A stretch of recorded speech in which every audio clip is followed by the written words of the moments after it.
Hey, thank you very much for the opportunity, for the nice introduction. So I really appreciate this opportunity to be able to talk to you about our project, which is also the main focus of what I'm doing for my PhD.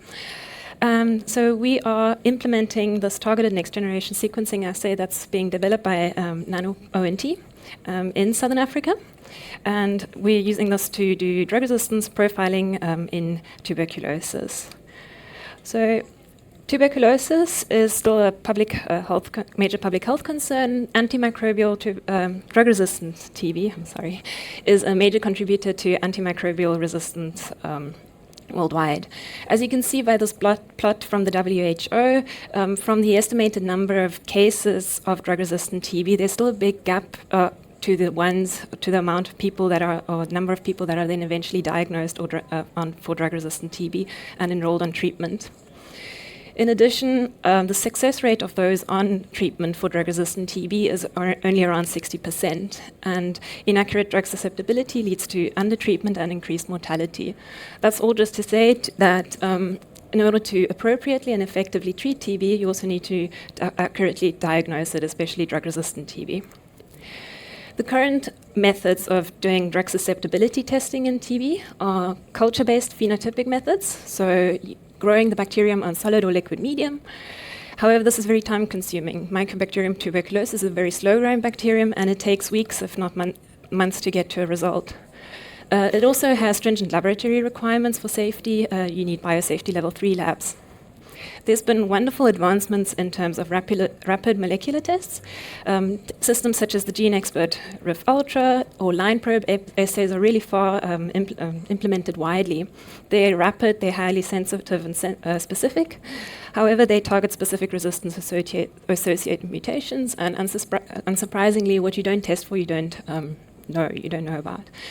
So here, next generation sequencing, of course, offers a lot of potential in order to provide a comprehensive and individual drug resistance profile. It still requires technical infrastructure and knowledge, but now with the development of assays that are developed from end to end, detailed protocols, automated pipelines, it makes it much more feasible. And then if you combine it with targeted sequencing, it also is very sensitive so that you could use it directly on clinical samples. Because we have a TB cohort ongoing, we thought we'd give it a try. So we are working in Southern Africa. We have an ongoing, so we're having a prospective TB cohort that we're collecting. And we decided to work with labs one in Lusaka in Zambia and one in Johannesburg in South Africa to implement this targeted sequencing assay. We're recruiting newly diagnosed TB patients age 15 years and older and collecting sputum samples from these patients. We are running a GeneXpert MTB RIF Ultra on these samples, and we aim to recruit 300 rifampicin resistant patients and 200 rifampicin sensitive patients from overall. These patients are receiving treatment according to the national TB guidelines, according to local practice. We're using the sputum samples then to do the targeted sequencing on. So in terms of the assay itself, in terms of sequencing, it's a simple workflow. We have the sputum samples, and we're using that directly for the assay. The DNA extraction is done using an automated system. We're using the Promega Waxwell. Target amplification is, when we started with this, we were using a 16-gene target panel that was developed by Nanopore. It covers markers for drug resistance against 14 different TB drugs. This DNA that we prepared, then the library preparation we're doing with the rapid library preparation kit, and then doing real-time sequencing using MinIONs at the sites. The analysis pipeline as well is automated. We're using epitome labs and an analysis workflow that has been developed by Nanopore, by ONT. And these generate wonderful, beautiful reports. Matt Parker's already given me a bit of beef because I didn't put a picture of how pretty the reports do look.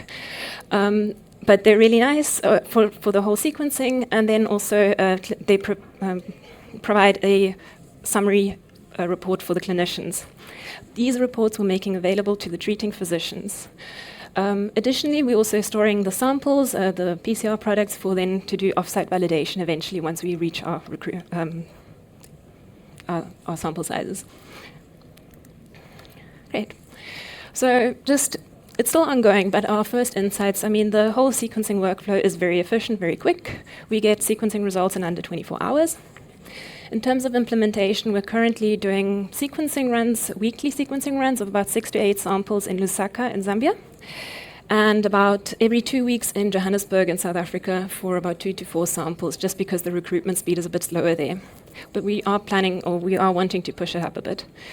So far, we've got, we started doing the sequencing in January of this year. We've got a successful targeted sequencing results for 43 out of the 49 samples that we've sequenced so far. Comparing those results to the GeneXpert results. So the GeneXpert tests for rifampicin drug resistance. Most of our samples so far are rifampicin susceptible samples. Out of the 40, 39 of those were also drug susceptible based on the targeted sequencing. One did come up with an isoniazid resistance, which we then also validated or confirmed with phenotypic DST when we got those results. Of the 3 samples that have a rifampicin resistant, one of them was purely was also predicted to be just rifampicin resistant based on the targeted sequencing. 2 of them were classified as multi-drug resistant. So in addition to the rifampicin resistant, these were also resistant to isoniazid and ethambutol. As this is ongoing, and the local testing, the culturing, but also the other test that is available in Johannesburg at one of the sites for additional drugs, they take longer to get to results, so we don't have those for all the samples that we've collected yet. This is all still coming in. Of the ones that we have so far, the susceptibilities and the resistances all match. At the moment, currently, mostly the susceptibility, the predicted susceptibility. But in terms of, so this is ongoing, but just our first insights that we're seeing, I mean, it is really a simple sequencing procedure. One of our sites was familiar with nanopore sequencing before. The other one in Zambia, not at all, but we were able to set it up quite quickly. We had a training session of about a week or 2, and then with online support as well. They've been doing really well. The sequencing setup, what we appreciate is also that it's very flexible and adaptable. I mean, not necessarily surprising for nanopore users. The most cost-effective option would be to do batches of 22 samples, but because of how we see samples coming in and we do want to do regular runs, it's nice that we can do these batches of smaller samples as well. We see failed sequencing runs. We're still investigating why that is. In this case, it's often because they are highly contaminated with DNA, or just you have human DNA that's been carried through, which is why we're also going to be repeating the samples using decontaminated sediments. And our major limitation so far is really just the slow recruitment of especially the drug-resistant patients, so for us to make any big conclusions yet. It is, as I've said a couple of times now, it is ongoing. We'll see what we can see, what we can get. We are also implementing, we have just now in April implemented the updated version of this assay, which has includes a 27 gene target panel. This profiles against 16 TB drugs and also includes additional information such as oligotyping and detecting non-tuberculosis Mycobacterium. Library preparation is even quicker, which labs are very happy about. In terms of validation and what we plan to do once we have reached our sample size is we are going to be doing some offsite validation, doing whole genome sequencing, extensive phenotypic testing as well against second-line drugs to compare those results. And we do also just want to compare how the sequencing performs based on the native samples and the decontaminated sputum samples. What I also am very interested in, we are in constant contact with the labs, with the clinics, with the study team, but we do want to then also conduct a survey with the participating labs on their insights on the technology, on their implementation, the turnaround time, the ease of use, if they can see, if they will be willing or wanting to continue with it. And then we also have a survey that we are giving to the clinicians, the treating clinicians, to evaluate how they perceive the usefulness of these results being available. With that, I mean, many thanks for your attention. Many thanks to the study teams, the laboratory teams that I'm working with, our collaborators, and all the help that I'm getting from all the different sites. Yeah, that's it.